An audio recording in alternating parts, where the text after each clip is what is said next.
What is up, everybody, and welcome back to another episode of the Birdy Num Num podcast. I am having a good week. I hope you all are having a good week. And this week on the podcast, I have asked you guys on the Instagram, on the Twitter, if you had questions about the journey of a stand-up comedian.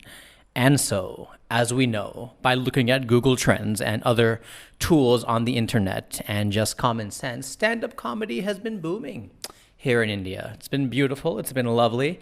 I've had up and down success with videos and random things over the years, but I have learned a lot. Number one, people in Bihar do not like an American accent doing comedy, but I digress already. Now, the point of this podcast today, if you are watching it on video, hello. I do apologize if I am slightly out of focus. I am still trying to figure out these DSLR autofocus settings. But today we're going to talk about stand-up comedy, your questions about a stand-up comedy career. And I do apologize if some of you have still sent me some questions. I did get about 45 questions. We're going to try to cover as much as we can today in about 30 minutes, maybe 40 minutes, and I'm not really going to do too much editing on this, so I'm just going to record it and toss it up, unlike comedy, which should be edited, refined, and, all that good stuff. So, you guys ready? Comedian friends, hopefuls, people who want to get better at public speaking, basically anybody who has an interest in the Indian stand-up comedy world. So, before I begin, I should let you guys know, hold on, is the audio working? Yes, testing, 1, 2, yeah. Now, before I begin, I should let you guys know stand-up comedy in this country, in India, and amongst Indians and Asians and Desis and whatever across the world is booming, okay? When I started here in 2010, I had been doing comedy for about a year, and, there was a handful of us, some of the names you guys may well know now all across the country, as well as some people who drifted off. And then obviously there's a lot of superstars now coming out in the last year or two, or 3 or 4. Now, everybody has a different journey. Everybody has different styles and voices and all that stuff, which I'll explain. But I'm going to get straight to your questions. But just know it's okay if some of this stuff relates to you. It's okay if some of the stuff doesn't. It's okay if you don't understand what I'm saying and you want me to clarify in the comments. Just drop those in here on the YouTube channel where I follow it the most. So let's do it. Let's get started. Question number 1. All right. I am not sure if I just want to make content or do stand-up. How to decide between the two? I think you've pretty much decided for yourself, bro, because, there are a lot of good YouTubers out there. In fact, Nick, Be Unique, I just discovered that a few weeks ago, that was the whole channel name, and how dumb am I? Now, here's a guy. He used to come to our comedy shows. I remember he specifically came to one of my stand-up shows at Canvas in 2014, 2015, maybe 2016. I don't even know. But, he's clearly not a stand-up comedian, but he enjoys making sketches and making content. And I think a lot of people, they try to do stand-up comedy because they think that's a doorway to popularity and adulation on YouTube. I would actually argue now that Indian YouTube has matured, you're probably having a better shot at focusing on clever sketches and, Instagram sort of short videos, if that's what you want to do, as opposed to stand-up, because the stand-up market is very crowded right now. I mean, not really that crowded in this country. There's still a ton of cities where you can really make a name for yourself, but it's not what it was 4 or 5 years ago, and it's not going to be 5 years from now what it is today. Long story short, it's a lot harder to get your Facebook videos, your YouTube videos to be seen by sketches unless you have a following, but it's not impossible if you do your research. And if you enjoy that more, if you enjoy creating and shooting and filming and editing and using proper audio and all that stuff, then go for it. I think stand-up, for your first few years, you're going to go 5, 10, 15 people in the audience at a time, whereas with YouTube and Instagram and Facebook and Twitter, if a video doesn't do well on Facebook, you can try it on YouTube, and even if you bomb a video at 1,000 views or 200 views, that's way more than you were going to do on stand-up.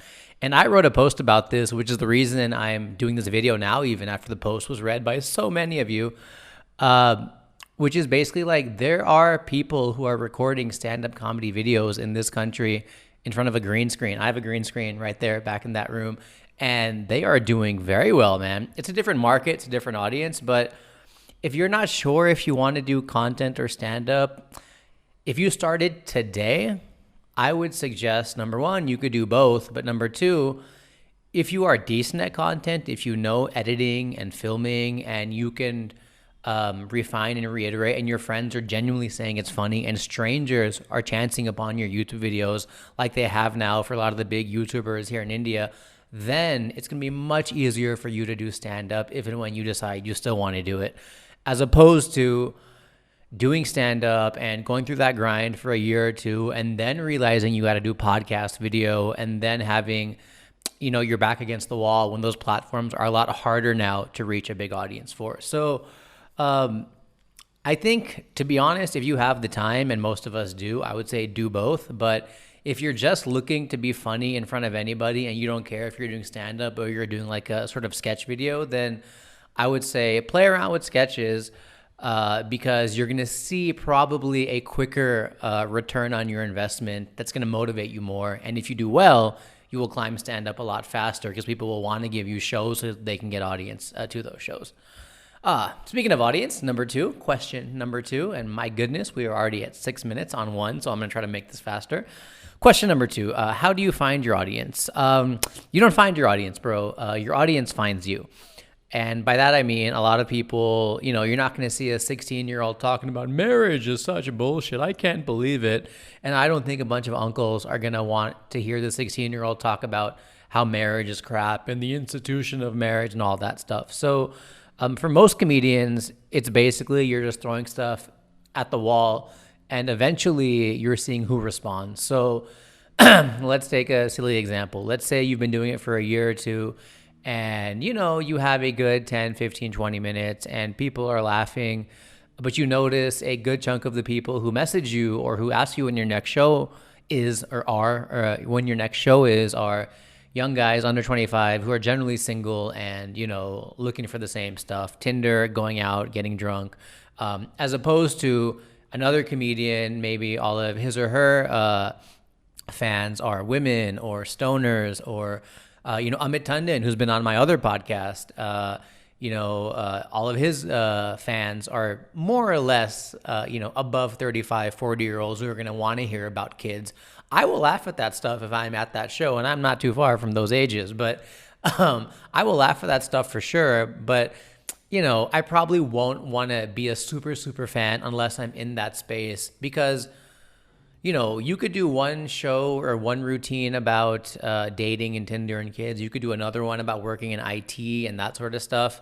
And once you start to see who responds, and those areas will crisscross, but do not try to be something you're not or try to run after an audience that you're not.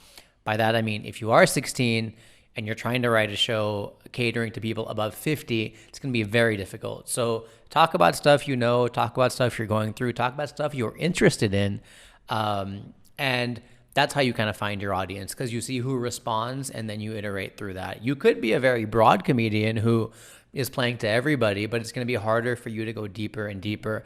But to be honest, a lot of comedians don't find their audience. They just do a bunch of jokes and then see whoever comes. But as it gets more crowded and as there are more comedians, you're going to need to specialize because it's a lot better and a lot easier to get like 50% of 100,000 people. Sorry, it's a lot easier to get 100% of like 1% of the country than to get, 100% of 100% of the country. So, or even to get 50% of 100% of the country, if that made sense. So like I do a lot of techie stuff, IT stuff. That's the stuff I know. That's the stuff I lived for 10 years. And I would much rather specialize in that area than trying to talk about Indian politics. I do not care about that as much. Nobody wants to hear this accent talk about that. But on the flip side, if you look at Kamra, for example, he is doing all politics, but I'm sure he would probably have things he cares about like dating or family. But if you do that in your show, a lot of the people they'll probably go with it if the joke is funny enough, but it's not going to be part of your core theme of the show. So you can pull it off, but I would ideally say start somewhere and then kind of move on from there. I mean, kind of like be known for something. You know what I mean? Now, pop, pop, pop, pop, pop. Okay, and number 3. I'm sweating, you guys, and man, it is getting dark in here already. Wow. Okay, how to be how to be yourself on stage. Okay, wow. That is a question we all think about, and the straight, direct answer is get on stage over 100 times, because that is literally all I can tell you at this point. It's very hard to be totally comfortable up there. Some of us are very comfortable up there. Some of us take years to get comfortable up there. There was I did a podcast with Rajiv Satyal, who is a big NRI comic. A lot of you, I put a picture of him up. I put a picture of him up on my Instagram, and I posted, "Can you guys guess who this is?" And like everybody was like freaking Robin Sharma.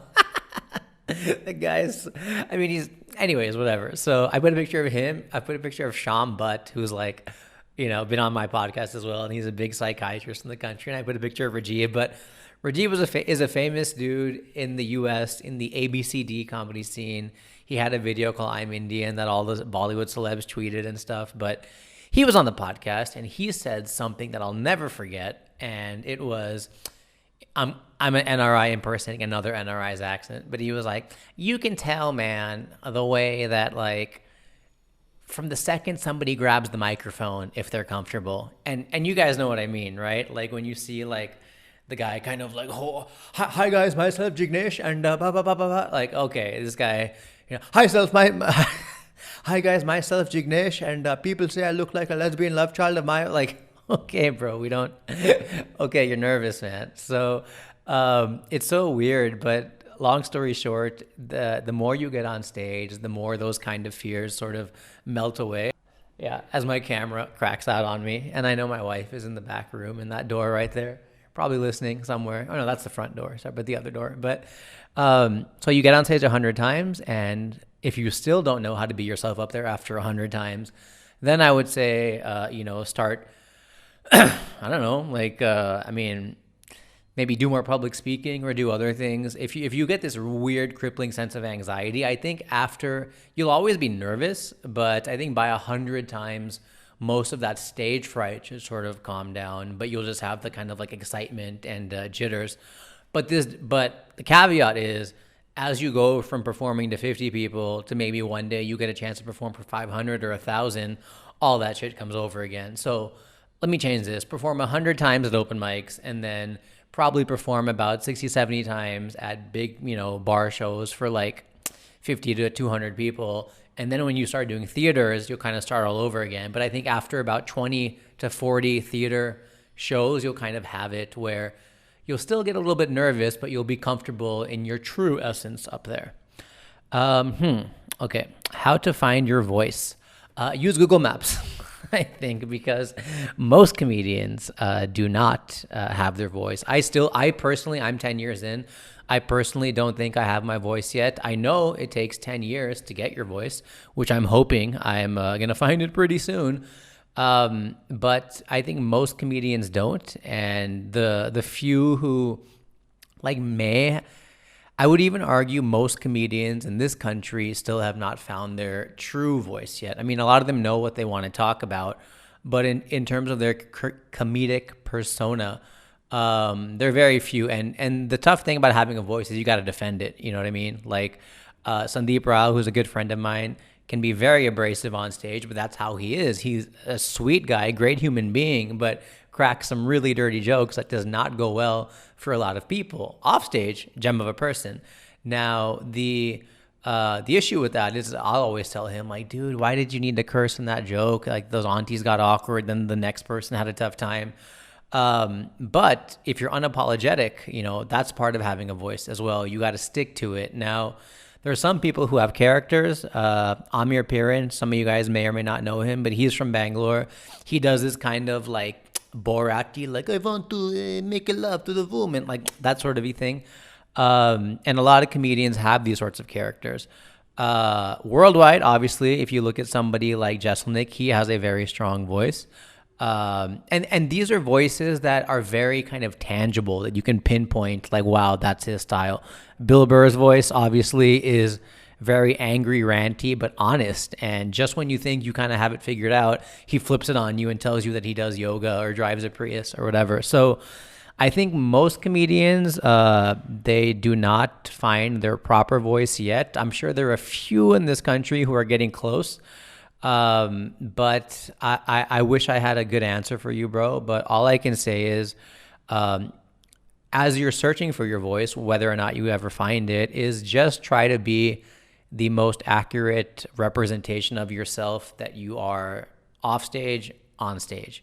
So what I mean is, like, basically when you're on stage, you're an elevated version of yourself, but don't try to be something you're not completely. And I don't mean the 16-year-old talking about marriage and divorce. I mean the 16-year-old who's probably, nervous and timid. I mean, why else are you doing stand-up? We're all in this for validation, right? But then comes on stage acting like a badass. Like, I don't need your approval. The freaking country's like, whatever. Like, no, just try to be an authentic version of yourself, and you will assume that the beauty of stand-up is most people, as weird as we are, as slacker as we are, as grungy as some of us can be, as angry and anxious as some of us are, there's enough of you out there that are going to relate to it. So I did another episode of this podcast where I said the hardest thing in life is to be yourself, because everybody's trying to be everybody else. But if you're yourself, I mean, that's the tricky part, right? So how do you find your voice? I don't have a good answer for you, but all I can tell you is if you're staying true to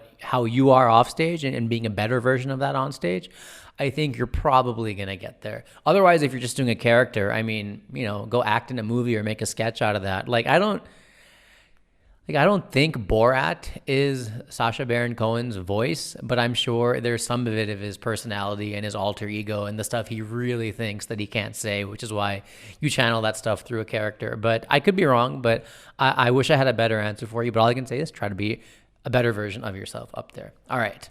Mumbai open mic scene has become so stagnant, pricey is how he spelled it, pricey, and I'm being pricey with the correction of the spelling, and overcrowded that now it's really hard to get a paid spot if you're not known. Should I just give up? Bro, if you're I think I responded to you when I saw your question, and I said you're not gonna like what I have to say. Now, if you're thinking about money even 4 or 5 years into doing comedy, you need to stop now. I mean, this is so Indian, dude, to be like, how much will I get paid? I know it sounds weird, dude, but nobody owes you anything. You know what I mean? You have come to a scene that was already established, to people who are already running bars, getting audience. All of them have paid their dues. All of them have done this for years without earning a penny or a rupee or whatever, chasing down payments on the times they were promised to get paid and then not getting their 1K, 5K, 10K for years. Nobody owes you anything. And every time comics ask me this in person, I'm just like, I don't want to talk to you. Just get out of here, because the money will come, but there's no leaving Infosys for Accenture for 20% more sort of vibe with stand-up. No, most comedians make really nothing or very little, just enough to afford their rent and some expenses. And then they exponentially, jump up once they cross that level. And for some of them, that day never comes. For many of them, that day was there and now it dips down. For some of us, like me, it goes like this pretty much, right? So, if I was doing theaters today, I would not be making this podcast. Maybe I would be for you guys because I love talking to you all. But I think basically you can't think about money, dude. You really can't. And again, you're one guy with a mic and you're being given a chance to talk to strangers. And man, I've gotten so good over the years at sniffing this out. When comedians are, I'm just nervous that this thing is going to stop recording. And when we had this dude who used to come to this open mic at Urban Solace, this skinny dude, Louis Vuitton, you could just tell he was just in it to hear the sound of his own voice. And after the fourth show, and we just kept giving him stage time because, I don't know, he was showing up. And at that time, we didn't have too many comedians, so I could always fit him in. And one day at this Urban Souls place, I got like 40 audience members, which was huge in like 2012, 2013, 45 people on a Wednesday. And it was probably raining outside. And, great. I'm taking photos. I'm running around the room. I'm posting them to the page. I'm like active. And I had a full-time job at Accenture, right? I'd come from Whitefield, whatever. I'm so cool. And then I look at this dude's, like, I took a picture of this guy, put it up on the page just to be nice. It was a nice shot. People were smiling. He was holding the mic. And like, he just posts like, sometimes you just get a crowd that just goes with you and makes everything all right. And I was like, you've been on stage 3 times, you piece of shit. Like, why are you acting like you've been doing this forever and you're all about the arts? Like, had we not put in the work, you would never have gotten up there. And then even had we still let you go up, right? So, and that same guy came the next week. We had 2 people again, and he was never to be seen ever again. And then okay, never mind. I'm not going to go there. But the point being is, if you're thinking about money, if you're thinking about anybody owing you something, no, okay? And if it's too hard to get stage time, which is, you're saying the open mic scene has become stagnant and pricey, and it's hard to get a paid spot. That's not becoming stagnant and pricey. That's becoming a stand-up comedy scene, okay? The scene that you started in was probably, unabashedly, no, we were very lucky that audience members were coming and people were getting paid earlier. Now you have to work hard for the cream to rise to the top, but that's how the comedy scene has been for years across the world. Okay, so that's the good news for some, bad news for you. But the good news for you is, as I always say, dude, if you're not getting good shows, again, who owes you good shows? You know what I mean? Go make a good show. I've written about this on the blog for years, okay, that like, it's so easy, dude. It's so easy to spend a couple thousand rupees every week and organize a good show if you are creative about what you're doing, okay? If you find a venue that nobody knows about, and there's a ton, or you find an area in town. If you're in Bombay and all this shit is happening in Bandra, do it in Andheri somewhere, or Sakinaka, which I think is Andheri as well, or Powai, I don't know how you pronounce it, or Gore, wherever, Koregaon Park, I don't know. This is my Bombay lingo. Anyway, or if you're in Bangalore, we stick in Indranagar so much, do it in Kormangala or North Bangalore or Electronic City. Like, it's so easy. People are bored and they're drinking and they're listening to the same garbage music. And I kid you not, it takes weeks. All you got to do, make a Facebook page, put up photos. Facebook is not going to share your post with anybody anymore, so you got to pay a little bit. But to get 100 people to a bar of decent comedians who will perform for free because you did the legwork to get 100 people, that's your fastest way to grow, and like, so many people don't do it. I mean, look at Puneet Pandya. I know we were speaking, bro, if you're watching this.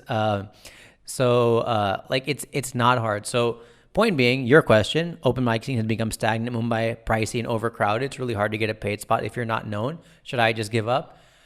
If you're expecting money, you should give up. If you're expecting money anytime soon, especially, for sure, give up. But if you can do this and put in the work and don't mind investing, because this is a hobby, and just like if you go skiing or snowboarding or surfing, it's going to cost you money to rent a snowboard or a surfboard. You got to look at that expense of $1K, $5K a month, and you just got to get return on your investment.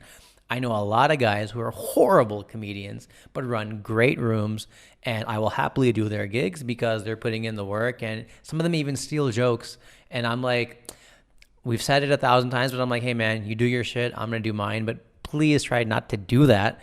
But there's all sorts of shady producers and people, but you know what? Why they're still around? They run great rooms, and so many comics, I don't know why they act so busy that they cannot run a good room. You easily can.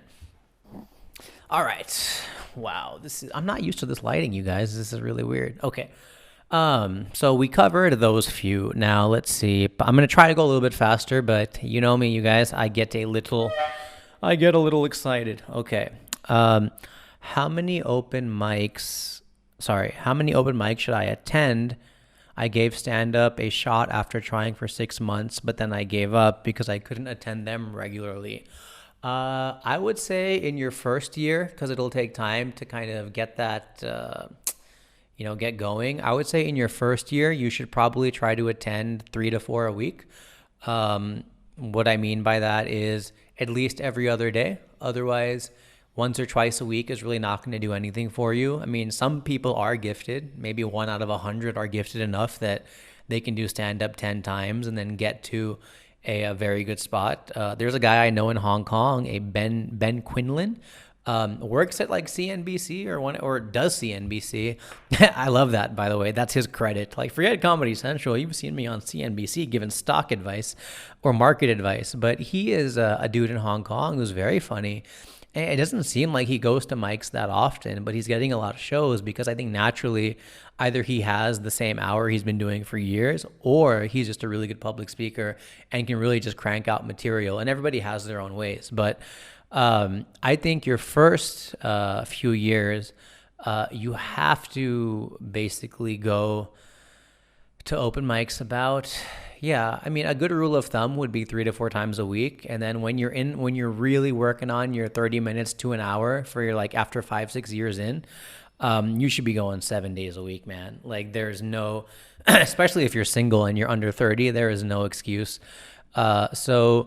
Yeah, I would say for your first year or two, you need to be going 3 or 4 times a week. Otherwise, if you're not, here's the problem. There's going to be people who are showing up 5-6 times a week. I know, man, it kind of sucks. Like, you've got a family or you've got a job that you're juggling as well, and this rich stoner kid is just doing fine, and he can show up 8 days a week. But you know how you beat that guy or girl? You spend time in your Uber or, at work when you're bored at work in a conference room. I mean, there's a fighter jet going by. I don't think he can do it, but you basically spend time hustling that. I used to rent a conference room at work, close the blinds, and then write my jokes on a whiteboard. And that's how I would practice. And it was great because I was like, I have this huge whiteboard, and I would just try to go through my set list in my head. And every time I would forget, I would turn around, and then I would basically start over until I knew all 10 points. And by the time I got to the open mic, even though I had a crazy job, I was not looking at my notes. I was way more productive than the kid who had all day to work at that open mic and then still took out his notepad. So it's actually a blessing when you try to manage your time, because you actually write way more when you're busy than when you have all the time in the world. I know it's counterintuitive, but it's 100% true. Okay, where are we? All right. How do you deal? How do you deal with the times where you feel that you aren't funny enough, or when all the open mics are bombing? And does it mean that you're actually not funny? No, I'm joking. I'm kidding. All right. Not at all, man. I'm not saying you are funny. Maybe you're not funny right now. Maybe you are a bad comedian right now. Maybe you're a great comedian.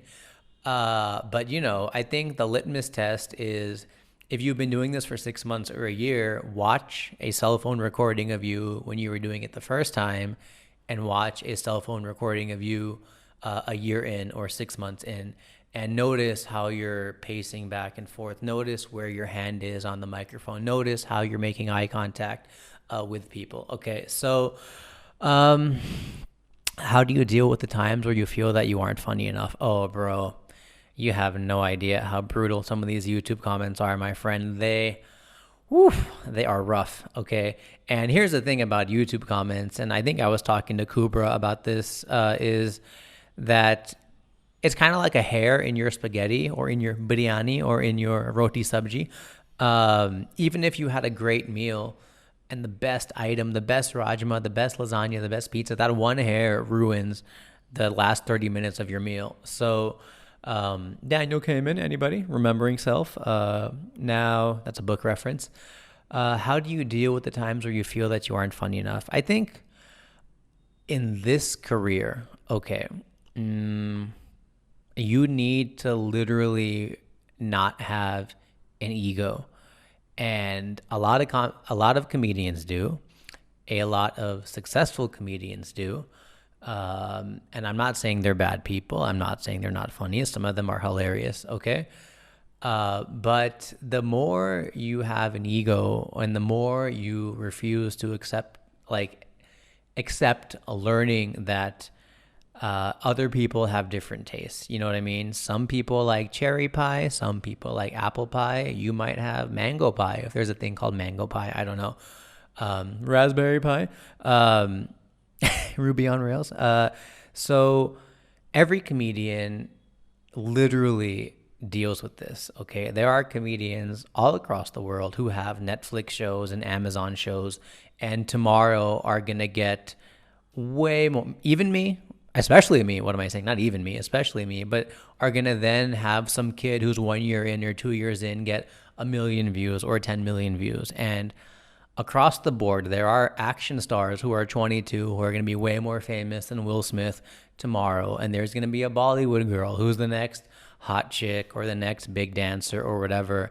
And then she's going to be way more popular than, I don't know, Katrina, Karina, whoever, like all these people. So you really cannot have an ego, number one. But I think to answer your question directly, how do you deal with the times that you feel you aren't funny enough? I have gone for years thinking I have zero jokes, and I have gone for months at a time where nothing is clicking, and jokes that were working last year are not working anymore this year, and things that were not working years ago are now working this year. So and on the flip side, there was a lot of jokes I was doing in America when I was starting there in 2009 that were not working. And then when I came to India, they started working. And maybe I was more confident in front of the audience. Maybe it was just a different sense of humor. Maybe because comedy was newer here, people are laughing at a lot easier stuff. I mean, there's comedians in this country who say, like, women like shopping. Oh, my God. And this would get you, like, booed off stage in America because it's been done since the 70s. But over here, still works, right? So I think the point of open mics and the point of, basically people not listening, all of that stuff is to weed out the people who are not going to survive. Because like a pilot who has to do a bunch of grueling training, or a doctor, even though they're going to use those skills like maybe 1% of the time, or in a pilot's case, hopefully never, like a majority of a pilot's training is for that like 0.0001% of them who are going to have like a near miss or whatever, right? So, you'd be happy that people aren't laughing at your jokes when you're in a bar of 7 people versus that happening when you have 500 people in a TV special or whatever. So, a huge chunk of comedy is that if it was all rosy and fun and games, everybody would be doing it, which is why nobody does. So it's the same thing. Like Elon Musk said he thinks he has the worst life ever, even though we all think he's Tony Stark. He said he's not happy, he's miserable, and all that stuff. But we never get it. And the same reason a comedian's Netflix special who's like getting a standing ovation, you would not believe it either. But trust me, self-doubt and insecurity is literally one of the most common parts of the job for a ton of comedians. And I think if you, long story short, you accept it, and you accept it as part of the job, as traffic on the way to work, and know that every single person, even the most successful comedian, feels like this, is gonna feel like this, and has felt like this, and it makes it a lot easier. But just keep going, dude, if you really want it, because the ones who really want it are the ones who push past that and know it's gonna come again and again. Okay, we talked about that. Hi. Okay, moving on to writing on this one. All right. How do you go about writing? He's written writing like RIGHT, but I know it was a typo. I know, probably spell check on Android or whatever. How do you go about writing a joke and iterating it to reach perfection? There's a great dude on Twitter. I mean, he's a great comedian worldwide, one of the most respected in the biz right now, Gary Gulman. Has a Twitter thread that he's been doing where he basically organizes a bunch of tweets and gives really nice, he's like the Naval, Naval. You guys have heard of that guy on Twitter? He's really good at giving concise nuggets of very practical wisdom, but in like a very like Jarvis sort of way. And he even has like a bot that's like tweeting his best hits.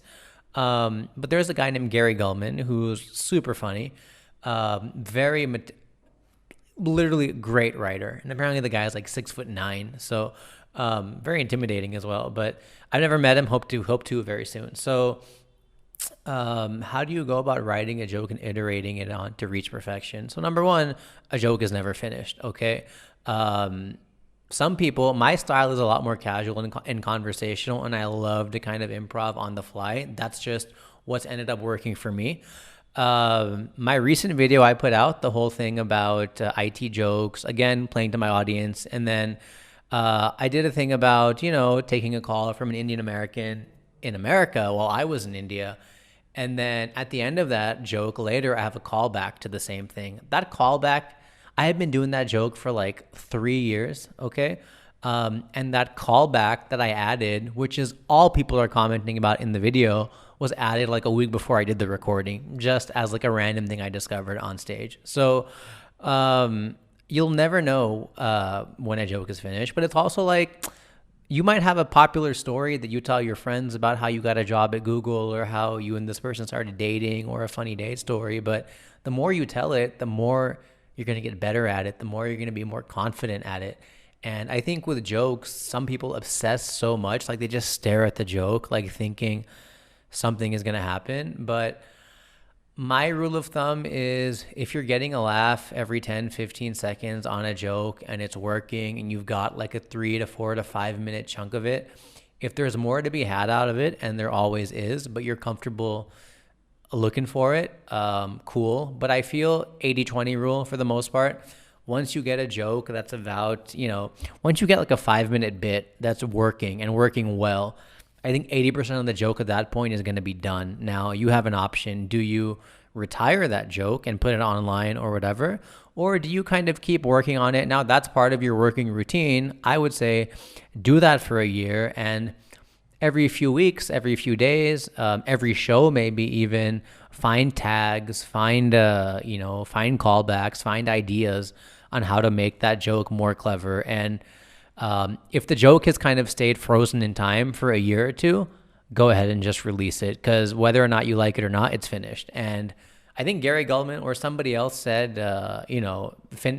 maybe this is more of like a common quote, but done is better than perfect. And speaking of done, there's my camera again. Yeah, so there we go. Wow, I am so not used to this. Is like, I feel like this is some like dramatic lighting. I don't know. I put like the daylight setting on this camera. So, but yeah, that's a long story short. And I'm going to finish that answer. But once you've got your joke between 3, 5, 7 minutes, wherever you think it's working, it's killing, and it's ending on a good applause break, and the story is kind of wrapped up nicely, perform it for a year or two. Hopefully in that year or two, you add 5, 10, 20% to make it like an 8, 9, 10 minute joke, and then let it go. And for a lot of people who are big on YouTube right now and are looking at YouTube to basically do a stand-up comedy, just know for the beginners, by the time you get 10 minutes to put on YouTube in front of a big stage and a big crowd and a good recording, YouTube will probably have different rules by then. So, but for now, I think YouTube is favoring 7 to 10 minute videos. So yeah, try to get it to be above 5 minutes. We're no longer in that world of crazy 2 minute Facebook videos, but Instagram looks pretty good. But long story short, yeah, if you're going to have a good bit or a good story, I think 5, 6, 7 minutes is the sweet spot, and that takes a lot of work. Okay, how do you write a joke? If we open for some... Dude, you guys, if we open for someone, do we get money? What is the average income a comedian can get? I wrote a blog post about this. Please go check it out online or Google how much do comedians earn, or how much do comedians earn Sanjay, if that is how you find it. I don't know if it's like popular on Google or not, but I know a lot of people did read it and not comment, you shady bastards, but I know a lot of you read it. So look at that blog post. And again, I don't give a crap about you asking about money, because chances are you probably suck by now. And if you were any good, you would have already been making some money. Okay, so I think there's a kid, I've not been watching Comic Stand, but I know Akash, he's been coming to the open mics forever. God bless him. I think, super young kid and hardworking, man. Hindi is not my jam. I don't understand a word of what his material or a lot of the others are. I can get bits and pieces, but he's hit a nerve, and no one has asked this question yet, but you are performing for the audience, not other comedians.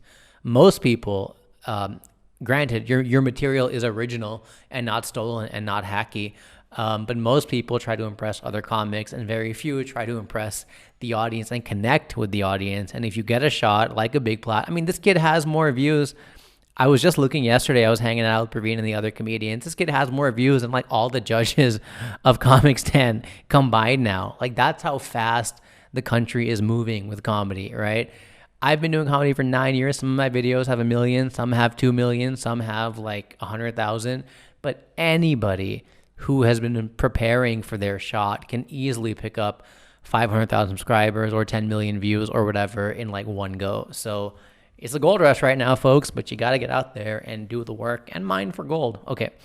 So I'm not going to answer your question. Read the article. I made some explanations there. Okay. If I left USA for India to do stand-up for a living, would that... I know who asked this, my buddy. I know who you are. If I left USA, so you're in America, for India to do stand-up for a living, and he's an Indian resident, would that be a good risk to take? I feel like if Kumail Nanjiani or that Big Bang Theory guy, Kunal, whatever, like, if those guys did not have massive Hollywood backing, and if they had not made it in Hollywood, and then they moved here to Bollywood, and I think a bunch of NRIs do this every year, but we never hear about them because it doesn't work. So I know this guy, he's Indian. He's not Indian American like me. But if I had to move today, I'd probably move right back, because nobody here wants to hear me talk about Trump or to hear somebody talk about the U.S. H-1 visa process or politics, Chris Christie or whoever, or Obama that much. The reason Indian comedy is booming is because, Russell Peters opened us up on the Indian accent, which, kind of opened the first door into the Indian world of comedy. We're like, we do talk like that. But now it's like our TV shows, our actors, our politics, our families, our life, our dating, our romance, our ironies, our hypocrisies, whatever, right? So I think... if you're from here and you want to talk about all the stuff here, for sure, you can do it. And this guy specifically, I know, but if you don't have contacts or you don't have a bit of a digital footprint, it's going to be a lot harder. But you can do it for sure. Because like I said, you can open up your own room. You can, you can make your own way. Look at Atul Khatri. This guy started, granted, when it was easier to start, but he's still working harder than any 22-year-old. He's like doing Facebook Lives and doing any show he can. And he's, he's more active on Instagram than 22-year-olds. Maybe he schedules it. Maybe he has a social media person, but the guy is hustling, dude. So, and it's paying off for him. And this is just way too dark. I got to change this. Hang on, you guys. Okay. Somebody asked me to answer a relationship question, so I'll answer it very quickly. How does commitment and love both ways work? This is not really stand up, but the quick answer is, as cliche as it sounds, if you're into it and you really want to do it, it'll work very easily. If you're not and you feel like it's a burden or an obligation, you pretty much have your answer, dude. So I know it's cliche, but I've been there and I get it. So, I can answer that on another podcast. But okay. Hey Sanjay, I am an open micer from Munich. Even the freaking word, city name Munich. Munich had a couple of questions about being a hack. Oh, okay. We're not talking hackers over here. We're talking hack. Who or what is hacky? How to be original in the initial years. If a joke is too easy, if it came to you too easily, it's probably hack. If it's something we all heard before, it's probably hack. Like, happy life, happy life, right, beta?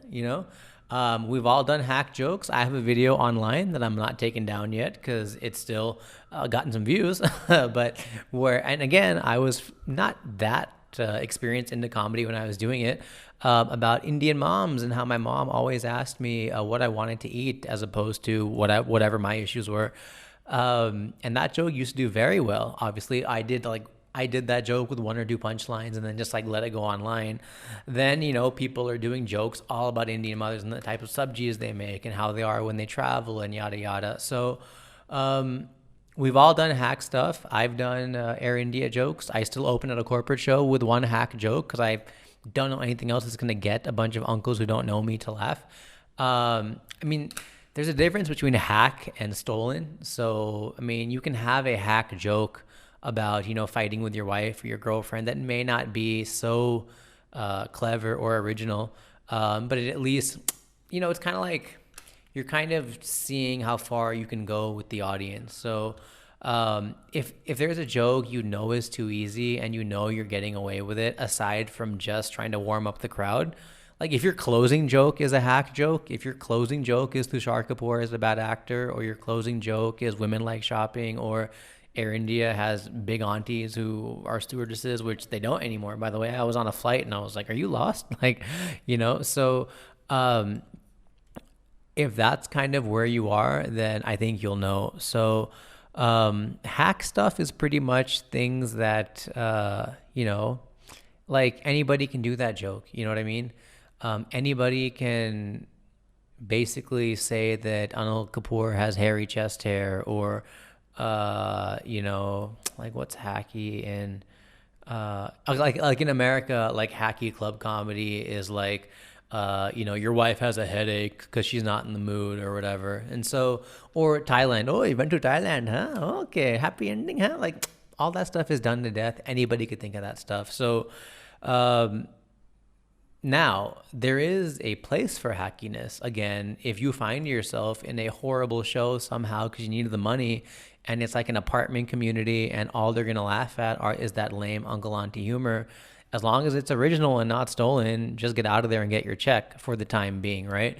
On the other side, hack. This is a tough one because, how to be original in the initial years. So here, that's what I was getting to. Now, a lot of comedians, they try so hard not to be hack or try so hard. I used to do this for years where I would do a corporate show and they're paying decent money and I would not want to do a joke I did when I was just starting out, even though I knew that joke is going to win this crowd over and they're going to get them to listen to me to now talk about my weird act out about cloud computing or my weird thing about Indigo airline flights or whatever. But I need to get them on the like, as you can tell, my accent is outsourced, ha ha ha, like whatever, right? So you can flip hack stuff on its head, you know what I mean? So I used to open with, as you can tell from my accent, I'm and you would just think American, haha, but I was like, I'm a truth. And like the crowd would laugh. I'm laughing about my own lame opener. But you can flip the crowd's expectations with hackiness, which is a good way to kind of cheat it and get away with it.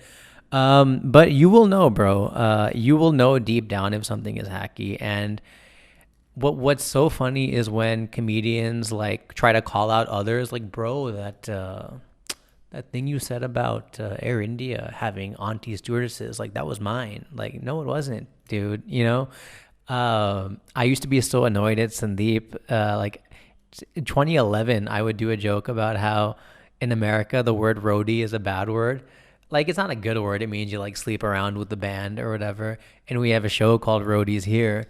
And then everyone started talking about roadies and I got like really upset. I was like, I freaking opened up the conversation about that. And I was the first one to talk about maids or whatever. So, you just have to let it go. But number one, do not, if it's too easy, so you will honestly just know. Bangalore airport is too far from the city. Everybody has a joke about that. That's hacky in Bangalore now, yet people still open up with it and it's still a thing. But I don't think anybody... Okay, here's a good way to do it. If today there's a video about how Bangalore airport is far from the city and 100 comedians are still doing that joke tomorrow and no audience member is like, I saw it on that one video, or this is so-and-so's joke, it's hacky, okay? Let's see.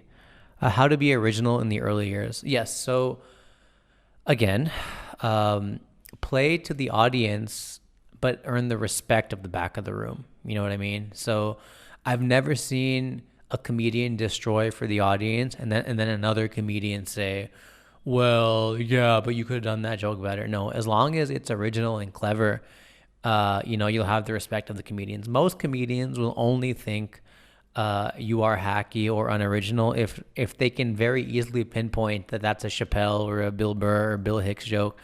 But for the most part, you like, tactically, the first or second punchline that comes to your head, unless it came to you in like a random moment of inspiration in the middle of the night, you probably want to throw away. So that's kind of where I would go with. But you do have those moments of inspiration where you know it's not hacky because there's no way you would have thought of this with like a pen and a paper, but it just happened to you and you're like, I got to write this down. Let's see. Is it better to go to a bigger city for more stage time? Not necessarily. If you look at Bangalore, every comedian in this country loves Bangalore because the audiences speak English, Hindi, Kannada, whatever. The audience, I would argue, are a bit more comedy savvy here. I don't have the data, but I would bet if you see how many Bill Burr fans or Chris Rock fans or Chris D'Elia fans are in the country, a larger chunk would probably be from Bangalore or the South, because I just feel like, there's going to be a lot more people who watch English content that way. So I think in a smaller city, you can take the benefits of that small. I don't mean small like Trichy or like Kanchipuram or somewhere outside. I mean small like not Delhi and Mumbai. So Bangalore is probably number 3 on that list. But if you're in Hyderabad or Chennai or, like Mumbai and Delhi get the big sort of status, but I think comedy, just by looking at how many comedians come here to record their specials and do their 10-20 minute trial runs, I feel like stage time is abundant in a smaller city. Audiences are hungry for it. Like there's a big thriving Gujarati comedy scene, which again is now going to be all Gujarati because that's the area. But if you can find a space for yourself or run your own night or do a comedy night in Delhi that's only Punjabi or only expats or only even Tamil comedy in Delhi, like whatever your space is, you can make it your own and you can really get as much stage time as you want, because it's not about the city. It's about getting 50 people consistently to watch you test out your joke. It's about getting 10 people consistently to watch you test out your jokes. Any book recommendations on joke writing? Yes, my favorite book of all time is not very popular, but I did write a review this morning after seeing your question called Oliver Double, Getting the Joke. There's a lot of other books like Judy Carter. I'll try to link to them in the description, but basically Oliver Double is a book I found in a bookstore in Bangalore. There you go. On Commercial Street. It was like 100 rupees. I just bought the book on a whim, and it's so dense, like size 2 font for like 400 pages. But I just literally sucked that book up like a Bible. Every word I was hanging on to, because he just wrote it so well for somebody who's like just marrying themselves to the comedy world. So I really, really urge you guys to look at that book. I don't know if they sell it in India. I'll try to find a link and put it in the description, or maybe buy it from America if anyone's watching this in America. But that's a great, great book. It's so underrated. Nobody ever bought it, but I just loved it. How can one try to maximize personal growth out of getting on stage once or twice a week? Who was it on my Dwayne Perkins, who's been on my podcast many times. No, sorry, not many times. Once, but we made 2 videos out of it. He's been on Conan many times. I just compared my podcast to Conan. Look at that. He's been on Conan like 7 times. He was on Colbert or James Corden, I think, last week or last month. He said basically most comedians are so dumb in the sense. He didn't say they're dumb. I added that. But he said that you need to record the audio or video of your set and watch it on the drive home and watch it the next day on the drive to your next open mic.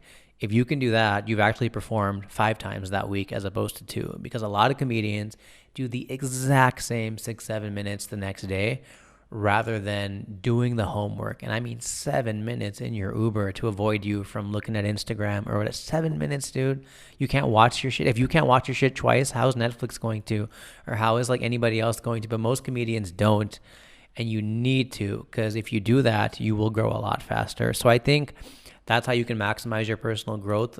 Everyone records their set just in case they have a killer joke and they want to play it back later to see what they did. But nobody records their set just to watch it again as part of the routine.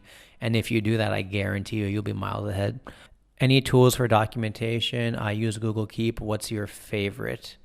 I use Evernote, actually. And there goes my memory card. So speaking of keep, I should not keep that storage. That's why I'm doing this podcast and I'm not on stage today with lame jokes like that. But I use Evernote. I tried Google Keep. I could not get into it. I literally would just use the Mac text edit or notepad tool. I don't know, Evernote just seems to work for me. Not that it's great, but it's just the only thing out there that, is easily searchable. And it's quick because most of us don't want to open up Google Drive, type in a note. We get lazy. But I use Evernote, and I keep a pen and a paper next to the bed, which I scribble on once in a while. And now I use a blue light filter on my cell phone, and I'm holding up my phone, forgetting the camera is dead. All right. Why do people get offended so much in India? We're almost done, folks. Don't worry. This is the second to the last question. Why do people get offended so much in India? Because we like to virtue signal in India, and, people will have affairs, and people will tell their maids, to give them 1 rupee change back because they should learn, but then they also cheat their employer out of a business class ticket and do a bunch of shit because for them, those standards are different. So there's nothing more Indian, folks, than double standards. It's, so people get offended not because there are some shitty comics who just do a lame rape joke or a lame sex joke just out of shock humor. And most of the time, those comedians don't even get into trouble because, number one, they're not funny, so nobody even cared for the joke or heard it. But number two, people would just stop listening and start talking, and then the comedian anyways realizes that stuff's not going to work. But people just love to harp on to anything, and a lot of outrage is manufactured. So, every time Kangana says something, it just happens to be around the time her movie is coming out. Hint, hint, wink, wink. So, I think, I've never met anybody in my life of doing comedy in India for close to 10 years who has been offended at a joke that they walked to a public office or a police officer or, what does it even mean? So hell, I've never even been to a show except maybe once I saw somebody walk out of a gig because they had to go, but I've never heard, dude, I've probably been to more shows in this country than 99% of the comedians. And I mean, open mics, big shows, whatever. And I've never seen anybody actually physically walk out and say, I'm offended, I'm leaving. So they've gotten bored. They've not enjoyed it. They're like, too much sex humor, not for me, but offended. It's a very digital thing, but I think, yes, we love to make arguments and feel important with our comments. So that's that. I would not worry about it though, because you can ask the majority of comics in your circle. Very few of them would have. There are 1 or 2 stories I've heard of, people cursing and yelling and stuff, but it is what it is. So, can you make a living as a stand-up comedian if you're not famous enough to have millions of views on YouTube or a stand-up special on one of the streaming sites? Last question. For sure, dude. I have a decent amount of millions. I'm crossing 30 million across Facebook and YouTube. But here's the thing, man. 1 million views is not what it used to be anymore. It's good for your resume. But these platforms don't really care as much about it. If you look at Amit Tandon, for example, he has a good amount of Facebook views. But he's selling more, but he doesn't have as many Twitter followers or doesn't have as many Instagram followers. So again, it's about finding your audience. If you can be massive on Snapchat, but have 0 fans on YouTube, but you could still sell because the 50,000 fans you do have are diehard fans. So, number one, I know comedians who have Amazon specials and even a Netflix special who are not making any money and are really hurting right now, so much they can't even afford rent, imagine. So now, can you make a living? For sure. But will you need to be creative about how you make that living? Yes. You may not make millions of dollars just from stand-up, but you may make a lot of money helping people with writing a commercial or editing their podcast or editing their videos or producing somebody's stand-up special or organizing shows. Right now, here's a $1 million idea for anybody. Feel free to use it. It's so easy to sell tickets for Indian comedy right now in America if you know what you're doing, because NRIs are hungry for this sort of content. Okay. So if you do have your 10, 20 million recently, I don't mean in the last 5 years, I mean in the last 6 months. Who's that kid? Bussy, that cheating video, right? Never heard of the guy, but great for him. Awesome, man. Really good. Again, I don't speak Hindi, but from what I did see in the video, whoa, this guy's killing it. Awesome. Now, I'm sure if he went to the US next week, whoever that producer is going to make like 30 grand for himself easily, because those tickets are going to sell themselves, right? Because so no production, no radio, no TV needed. So you can make a living as a stand-up, but I wouldn't count on it anytime soon, like I said before. And second thing, the whole myth here about a lot of YouTube views or a lot of Facebook fans or a lot of Instagram followers. Sorry, social media influencing is big right now. So if you get a video that does 5 million views on your stand-up and you get that consistently, I think, 3-4 videos in a row, I think you've bought yourself 1 or 2 years of full-time salary, put it that way.